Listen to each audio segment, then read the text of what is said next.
నమస్కారం city news కి స్వాగతం. ముందుగా ముఖ్యాంశాలు. మాతా శిశు సంరక్షణను బాధ్యతగా నిర్వహిస్తున్నాం. ప్రభుత్వ వైద్యశాల డాక్టర్లు.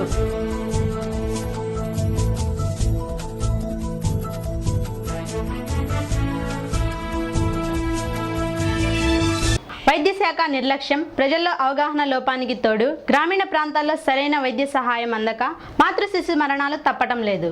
వాటిని నిరోధించడానికి ప్రభుత్వాసుపత్రుల్లో ఏర్పాటు చేసిన మాతా శిశు సంరక్షణ కేంద్రాలు నిష్ప్రయోజకంగా మారాయి. ధనమే మూలంగా భావించే కొందరు ప్రైవేటు వైద్యులు అరకొర వసతులతో చికిత్స చేయడం ప్రసూతి మరణాలకు కారణంగా మారింది. ఇలాంటి తరుణంలో తెనాలిలోని జిల్లా ప్రభుత్వ వైద్యశాలలో కూడా మాతా శిశు సంరక్షణ కేంద్రం ఉంది. అది ఎలా పనిచేస్తుంది, ఆ వివరాలు తెలుసుకుందాం రండి.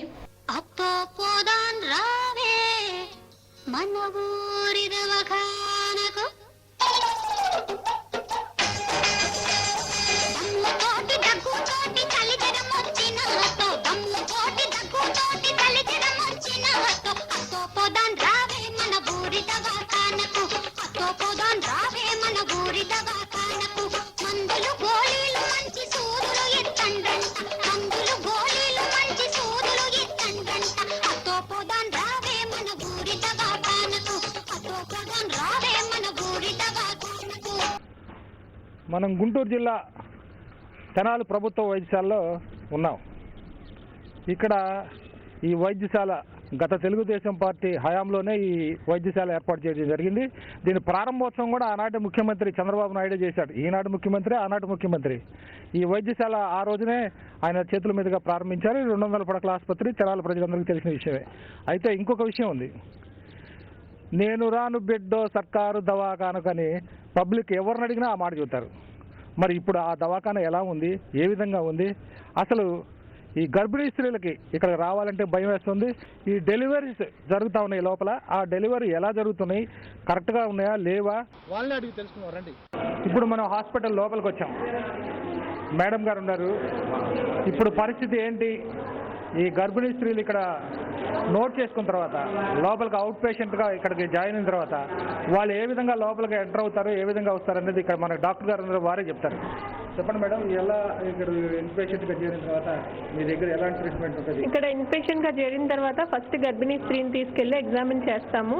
ఒకవేళ ఆమె కనే టైం వస్తే అప్పుడు మేము జాయిన్ చేసుకుంటాము. జాయిన్ చేసుకొని ఇక్కడ ఈ వార్డులో అడ్మిట్ చేస్తాం. పక్కన ఇంకొకటి ఉంది. ఇన్ కేస్ ఎక్కువ మంది పేషెంట్స్ అయితే పక్కన ఇంకొక వార్డు ఉంది. ఆ వార్డులో కూడా ఉంటాము. ఇక్కడ ఫస్ట్ స్టేజ్ రూమ్ అంటారు. ఇక్కడ ఫస్ట్ స్టేజ్లో నొప్పులు పడేంత వరకు ఇక్కడ ఉంటారు. నొప్పులు ఎక్కువైనప్పుడు సెకండ్ స్టేజ్ అంటారండి. కనే టైం వచ్చినప్పుడు ఇక్కడ నుంచి తీసుకెళ్ళి మన లేబర్ బోర్డ్ అని ఉంటుంది, అక్కడికి షిఫ్ట్ చేస్తాం పేషెంట్ని. నెక్స్ట్ లేబర్ బోర్డ్ పక్కన ఉందండి రూము. 4 లేబర్ రూమ్స్ ఉంటాయి. మొత్తం ఒక్కొక్క లేబర్ రూమ్కి టూ బెడ్స్ ఉంటాయండి, 2 బోర్డ్స్ ఉంటాయి. ఇక్కడ డెలివరీ జరుగుతుంది. సెకండ్ స్టేజ్ రూమ్ అంటారు దీన్ని. సెకండ్ స్టేజ్లో ఇక్కడ డెలివరీ అవుతుంది. ఇక్కడ పేషెంట్స్ మొత్తం మనకి ఇన్ కేస్ ఎక్కువ మంది అయినా కానీ 3 రూమ్స్ ఉన్నాయి. ఒకటేమో హెచ్ఐవి పేషెంట్స్కి సెపరేట్గా సెప్టిక్ రూమ్ అని ఉంటుంది. అది అక్కడ హెచ్ఐవి డెలివరీస్ అన్నీ జరుగుతాయి. సో డెలివరీ అయిపోయినాక second stage, third stage and observation కూడా ఇక్కడే ఒక 1 hour అబ్జర్వేషన్ చేస్తాము. చేశాక పోస్ట్ నేటల్ వార్డ్ అని ఉంటుంది, అక్కడికి షిఫ్ట్ చేస్తాము. ఇన్ కేస్ మనకి ఏదైనా మధ్యలో డెలివరీ అప్పుడు కాంప్లికేషన్స్ కనుక వస్తే ఎమర్జెన్సీగా ఏ టైంలో అయినా 24 hours మనకి ఆపరేషన్స్ జరుగుతున్నాయండి. ఈ పక్కనే స్కాన్ మెషిన్ కూడా ఉంది మనకి. లేబర్ మధ్యలో మనకి ఏదైనా డౌట్ వస్తే స్కాన్ చేసుకొని వెంటనే 24 hours ఎప్పుడైనా చూసుకోవచ్చు. తర్వాత ఓటీ పైన ఉంటుంది, అక్కడికి షిఫ్ట్ చేస్తాము ఏమన్నా ప్రాబ్లం అయ్యి ఇన్ కేస్ ఓటీ థియేటర్ కావాల్సి వస్తే. 1 ఇది లేబర్ రూమ్ 2 అండి. ఇన్ కేస్ ఎక్కువ మంది పేషెంట్స్ ఉంటే కనుక మనకి చాలా బోర్డ్స్ అవైలబుల్గా ఉన్నాయి. ఇది లేబర్ రూమ్ 2. ఈ లేబర్ రూమ్ 4 ఇది హెచ్ఐవి పేషెంట్స్కి, హెచ్బిఎస్ఏజీ పేషెంట్స్కి సెపరేట్గా ఉంటుంది. వాళ్ళకి సెపరేట్గా అన్ని ట్రీట్మెంట్ ఉంటుంది. సెపరేట్గా పెడతాం ఆ పేషెంట్స్ని వేరే పేషెంట్స్ నుంచి కలవకుండా. ఇది వాళ్ళకి సెపరేట్ ఇన్స్ట్రుమెంట్స్ అన్నీ ఉంటాయండి. మామూలు పేషెంట్స్కి వాళ్ళకి సెపరేట్గా వాడతాము. వాళ్ళది కలపము, వాళ్ళది సెపరేట్గా స్టెరిలైజేషన్ సెపరేట్గా ఉంటుందండి. ఇక్కడ మొత్తం అన్నీ ఏసెప్టిక్గా జరుగుతున్నాయి. క్యాప్, మాస్క్, అటెండెంట్స్కి కూడా క్యాప్, మాస్క్ వేసేసి ఒక అటెండెంట్ పేషెంట్ డెలివరీ అయినంతసేపు బోర్డు పక్కన స్టూల్ వేసి కూర్చోబెడతామండి. వాళ్ళు అక్కడే ఉంటారు. వాళ్ళ పేషెంట్కి ఏం జరుగుతుంది అనేది వాళ్ళకి తెలుస్తూ ఉంటుంది కదా. అది జనరల్గా ఏంటంటే గవర్నమెంట్ హాస్పిటల్కి రావాలి అంటే ఒక ఆర్డినరీ అంటే జనరల్గా ఏమనుకుంటారంటే గవర్నమెంట్ హాస్పిటల్కి వెళ్తే సరైన ట్రీట్మెంట్ ఉండదు, సరైన ఇన్స్ట్రుమెంట్స్ ఉండవు. అసలు హాస్పిటల్ పేరు ఎత్తితేనే కనీసం సామాన్యుడు కూడా రావడానికి ఇష్టపడ్డు. అలాంటి పరిస్థితుల్లో మీరు సామాన్యులు కాదు, ఎటువంటి వాళ్ళైనా సరే గవర్నమెంట్ హాస్పిటల్కి రండి, మంచి ట్రీట్మెంట్ చేస్తాం అనే పద్ధతిలో మీరు ఏ విధంగా చూస్తూ ఉంటారు ఇక్కడ? ఇక్కడ మనకి పేషెంట్కి 24 hours మేము అవైలబుల్గా ఉంటామండి. ఒక గైనకాలజిస్ట్ కంపల్సరీ ఇక్కడ ఉంటుంది. ఇక్కడ మనకి ఏ టైంలో అయినా స్కాన్ చేయించడము, ఏ టైంలో అయినా బ్లడ్ ఇన్వెస్టిగేషన్స్ చేయించడము. ఇక్కడ పేషెంట్స్ లోడ్ కూడా ఎక్కువ ఉండదు కాబట్టి ఒక్కొక్క పేషెంట్కి మేము ఇండివిజువల్గా కేర్ తీసుకుంటాము. అందరికీ వాళ్ళ అటెండెన్స్ ఎక్స్ప్లెయిన్ చేస్తాము. Plus everything is free of cost. ఇక్కడ వాళ్ళు వచ్చేసి ఏం ఖర్చు పెట్టాల్సింది కూడా లేదు. ఇప్పుడు బయటకు వెళ్తే చాలా ఎక్కువ ఖర్చు అవుతుంది. ఆపరేషన్కి కూడా మేము జెన్యూన్ రీజన్స్తో అవసరమైతేనే ఆపరేషన్ చేస్తాము, అనవసరమైన ఆపరేషన్లు చేయము. ప్లస్ ఎక్కువ నార్మల్ డెలివరీ అవ్వాలనే చూస్తాం.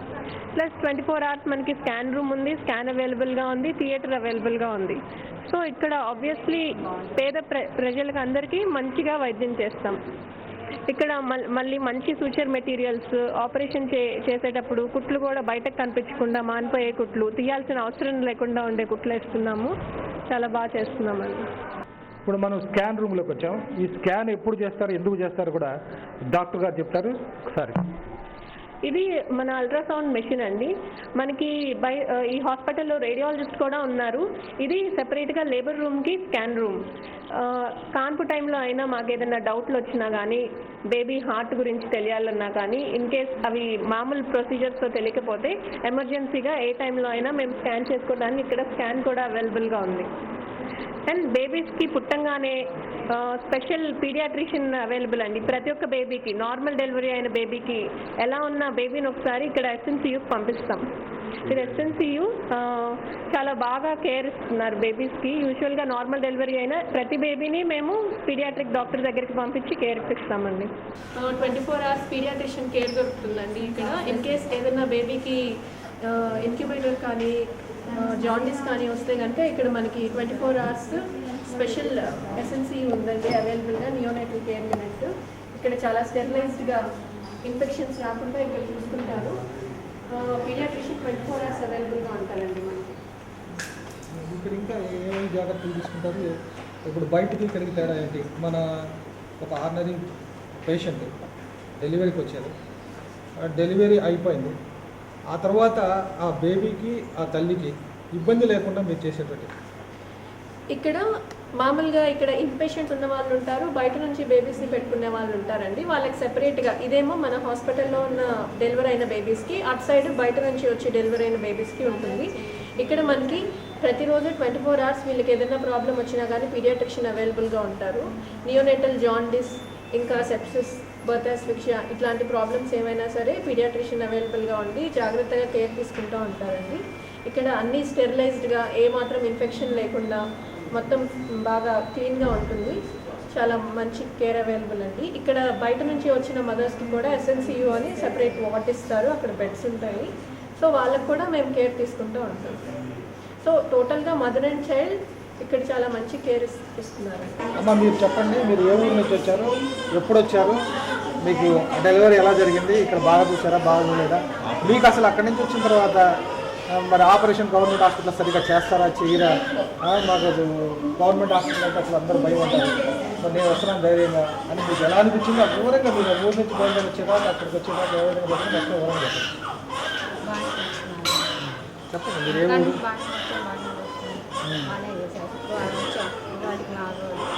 బెల్లలు కానీ ఏ కానీ బాగానే వస్తుంది, నీళ్ళు కానీ బెల్లం దొరుకుతుంది, ఆరోగ్యం కూడా బాగానే ఉంది. మీకు ఆపరేషన్ చేశారు కదా, మీకు మరి బయట ఆపరేషన్ చేసుకోవడం అంటేనే భయం. అలాంటప్పుడు మీకు ఏమనిపించింది ఇక్కడ చేసి? మీకేం భయం కదమ్మా, మేము డాక్టర్ బాగా చూసారు కదా, ఏం లేదు బాగా చూసారు. ఇప్పుడు ఈ హాస్పిటల్కి రావాలంటే కొంతమంది ఏమంటారంటే గవర్నమెంట్ హాస్పిటల్లో డబ్బులు అడుగుతారు, మేము పేదవాళ్ళం వచ్చాం కదా, ఆ వచ్చినప్పుడు పేదవాళ్ళ దగ్గర నుంచి డబ్బులు పొందుతారంట ఇక్కడికి వస్తే అని అనుకుంటారు. మీకు ఇక్కడికి వచ్చినాక ఎలా అనిపించింది?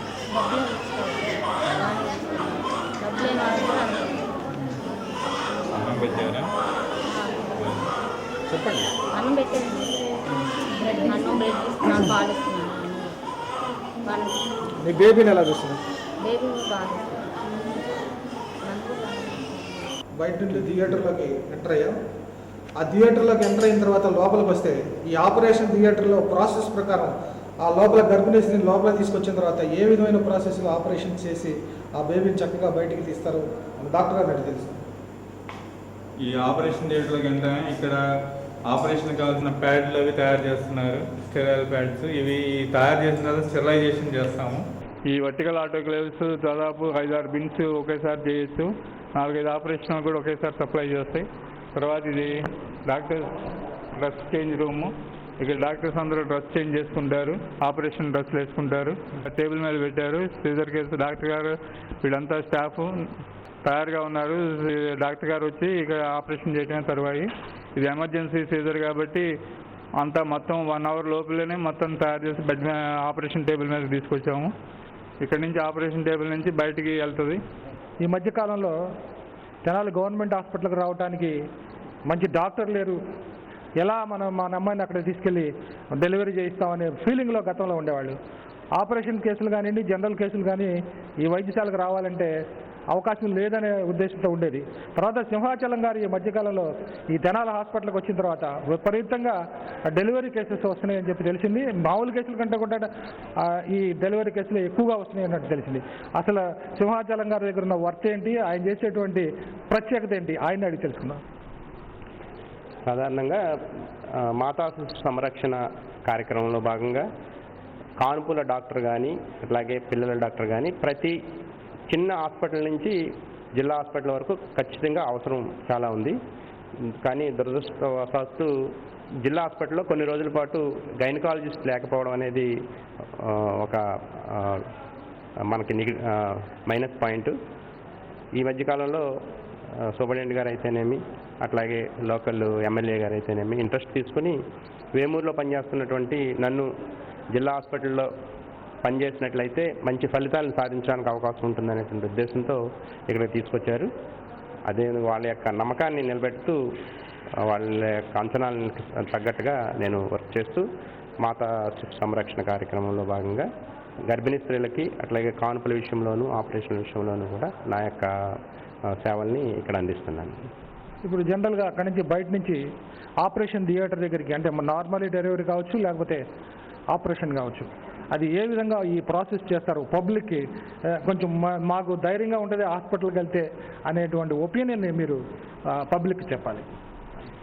సాధారణంగా అంటే ఈరోజు ఈ కార్యక్రమం ఎన్ఆర్హెచ్ఎంలో భాగంగా ప్రతి గర్భిణీ స్త్రీకి చివరి వరకు జేఎస్ఎస్కే అనేటువంటి కార్యక్రమం ఉంటుంది. జేఎస్ఎస్కేలో భాగంగా గర్భిణీ వచ్చినప్పటి నుంచి కాన్పు అయ్యే వరకు కూడా అవసరమైనటువంటి ప్రతి అంశంలోనూ ప్రభుత్వం యొక్క సహాయ సహకారాలని వాళ్ళు పొందేటువంటి అవకాశం ఉంది. దాంట్లో భాగంగానే వాళ్ళు గర్భిణీతో వచ్చిన తర్వాత కాన్పు సాధారణ కాన్పు అయితే సాధారణ కాన్పు, ఒకవేళ సాధారణ కాన్పు అయ్యే అవకాశం లేకపోతే వీలైనంత వరకు కూడా ఎటువంటి వేరే చోటకి రిఫర్ చేయకుండా ఇక్కడ చివరి వరకు సిజేరియన్ ఆపరేషన్ అయినా చేసి కాన్పు చేసి తల్లి బిడ్డని క్షేమంగా వాళ్ళకి అప్పగించడం అనేటువంటిది ప్రభుత్వం యొక్క బాధ్యత. దాంట్లో భాగంగానే జేఎస్ఎస్కే కార్యక్రమాన్ని ప్రారంభించారు. అట్లా చేసినట్లయితే అంటే వచ్చిన తర్వాత కాన్పు చేయడం కానీ సాధారణ కాన్పు చేయడం కానీ కాన్పు కాకపోతే ఆపరేషన్ చేసి కానీ బిడ్డని తీసి తల్లి చేతిలో పెట్టినట్లయితే వాళ్ళకి ప్రభుత్వం మీద కానీ హాస్పిటల్ మీద కానీ హాస్పిటల్ సిబ్బంది మీద కానీ డాక్టర్స్ మీద కానీ మంచి నమ్మకం ఏర్పడుతుంది. అటువంటి చర్యల్ని ప్రస్తుతం మేము తీసుకుంటున్నాం కాబట్టి మా మీద కొంచెం నమ్మకం పెరగడానికి అవకాశం ఎక్కువగా ఉంది. అంటే ఆపరేషన్ చేయాలంటే జనరల్గా మత్తు ఇస్తారు, ఇవ్వకపోతే మరి పేషెంట్ తట్టుకోలేదు. అలాంటి పరిస్థితుల్లో అసలు ఎలాంటి మత్తులు ఇస్తారు, అది ఆ మత్తు ఇచ్చేటువంటి సమయం ఏ సమయంలో ఇస్తారో, అది కనుక పొరపాటున ఆ మత్తు ఎక్కకపోతే వాళ్ళ పరిస్థితి ఏంటి? ఇప్పుడు మత్తులో రకాలు ఉన్నాయండి. వెన్నుపూసలో 2-3 రకాలు ఉన్నాయి అన్నమాట. ఒకవేళ సిజేరియన్ ఆపరేషన్ జరగాలంటే 2-3 రకాలు కూడా అప్పుడు జరగలేదనుకోండి, మత్తు రాలేదనుకోండి, అప్పుడు టోటల్ పెద్ద మత్తు ఇస్తాం, జనరల్ ఇస్తాం అనమాట. జనరల్ ఇచ్చి ఆపరేషన్ చేసి బేబీని తీసే అవకాశం ఉంటుంది అన్నమాట. అప్పుడు వాళ్ళకి పెయిన్ తెలియకుండా ఉంటుంది వాళ్ళకి. మనం ఇప్పటివరకు ఆ డెలివరీ మొత్తం దగ్గర నుంచి కూడా వచ్చి చూసుకుంటూ వచ్చాము. అసలు ఎలా ఆ గర్భిణీ స్త్రీ వచ్చి హాస్పిటల్లో చేరిన తర్వాత టోటల్ అన్ని రకాలుగా అన్నీ పూర్తి చేసుకున్న తర్వాత ఆపరేషన్ అయిపోయి బయటికి వెళ్ళిపోయిన తర్వాత అసలు మొత్తం ఈ ప్రాసెస్ అంతా జరగడానికి ఈ హాస్పిటలే ముఖ్యమైనటువంటి వ్యక్తి. హాస్పిటల్కి సూపరింటెండెంట్ గారు, ఆ సూపరింటెండెంట్ గారు మన దగ్గరే ఉన్నారు. అసలు ఈ ఆపరేషన్స్ గతంలో ఎలా ఉన్నాయి, ఇప్పుడు ఎలా ఉన్నాయి, మరి ఇప్పుడు పరిస్థితికి అప్పుడు పరిస్థితికి తేడా ఏంటి, ఇవన్నీ కూడా మన సూపరింటెండెంట్ గారు వివరించి చెప్తారు. కొత్తగా వచ్చిన ఎమ్మెల్యే గారు కానీ, రాజా గారు, ఆలపాటి రాజేంద్ర ప్రసాద్ గారు కానీ, తర్వాత మన హెల్త్ మినిస్టర్ కామినేని శ్రీనివాసరావు గారి చొరవ వలన మనకి ఎమ్మటే డెప్యుటేషన్ మీద సింహాచలం గారు అని చాలా రినౌండ్, చాలా రెస్పెక్టబుల్ డాక్టర్ని మనకి గైనకాలజిస్ట్గా వేయడం జరిగింది. అది వేమూరు ప్రజలు ఒప్పుకోకపోయినా కూడా వేశారు. దానికి వాళ్ళందరికీ కృతజ్ఞతలు. తర్వాత ఆయన వచ్చిన కాడి నుంచి గతంలో అయితే మాకు ఆపరేషన్లు నిల్లు, సిజేరియన్ ఆపరేషన్లు అసలు చేసేవాళ్ళం కాదు. సిజేరియన్ ఆపరేషన్లు అని అనుకుంటే మేము గుంటూరు రెఫర్ చేసేవాళ్ళం. అయినా సరే అప్పుడు కూడా మాకు దాదాపు 100 డెలివరీస్ జరుగుతూ ఉండేవి. ఇప్పుడు ఈయన వచ్చిన తర్వాత 200 దాటినాయి. సిజేరియన్లే 80 దాకా జరుగుతున్నాయి. రోజుకు 3-4 ఎట్టి పరిస్థితుల్లో తగ్గు. ఇవాళ కూడా మీరు ఇప్పుడు చూసినప్పుడు 3 ఆపరేషన్లు అయిపోయినాయి. ఇందాక ఆపరేషన్ మీద బెడ్ మీద ఉన్నది చూసి 4వ ఆపరేషన్, ఎమర్జెన్సీ ఆపరేషన్ కాబట్టి వచ్చేస్తున్నారు. సిజేరియన్ సెక్షన్ చేయడం కానీ, తర్వాత సింహాచలం గారు కూడా పర్సనల్గా కూడా చాలా మంచి డాక్టర్, చాలా ఎథిక్స్ ఫాలో అయిన డాక్టర్ కాబట్టి ఆయన రావటం వలన, తర్వాత మాకు సీనియర్ రెసిడెంట్స్ అని 3 డాక్టర్లు గైనకాలజీ పీజీలు కూడా సీనియర్ రెసిడెంట్స్గా 1 year కోర్సు రావటం వలన ఆ విభాగం చాలా బాగా ఉంది. తర్వాత ఒక మాత కనుక, అంటే ఒక గర్భిణీ స్త్రీ కనుక హాస్పిటల్లోకి వచ్చిన తర్వాత మేము పైసా ఖర్చు లేకుండా అన్ని సేవలు మేమే చేసి ఉచితంగా బయటికి పంపించే ఏర్పాట్లు చేసాం. ఏదన్నా దీంట్లో ఏదైనా తేడా ఉంటే నన్ను కలవచ్చు, ఎవరైనా సరే, ఏ సమయంలో అయినా సరే. ఆ నెంబర్ కూడా ఇవ్వటం జరిగింది. హాస్పిటల్ మనందరిది అనే దృక్పథంతో ఉండాలని కోరుకుంటూ, ఈ సేవలను వినియోగించుకోవాలని అందరినీ కోరుకుంటూ సెలవు తీసుకుంటున్నాను. Thank you. చూశారు కదా, దాదాపుగా మనం బయటికి వెళ్ళి ప్రైవేట్ డాక్టర్ల దగ్గర కనుక చూపించుకునేటట్టయితే సుమారు ఎంత లేదన్నా కానీ అతి తక్కువ వేసుకుంటేనే 20,000 రూపాయల దాకా ఖర్చు అవుద్దని చెప్పి డాక్టర్ గారు చెప్తున్నారు. అన్ని ఫెసిలిటీస్ ఉన్నాయి, 24 గంటల సర్వీస్ ఉంటుంది. మీకు ఎమర్జెన్సీ అయితే ఆపరేషన్ ఉంది, సాధ్యమైనంత వరకు నార్మల్ డెలివరీ చేస్తామని చెప్పేసి సూపరింటెండెంట్ గారు చెప్తున్నారు. కెమెరామెన్ కమలాకర్తో Raghuramaiah, city news. City news ముగించే ముందు ముఖ్యాంశాలు మరోసారి. మాతా శిశు సంరక్షణను బాధ్యతగా నిర్వహిస్తున్నాం, ప్రభుత్వ వైద్యశాల డాక్టర్లు.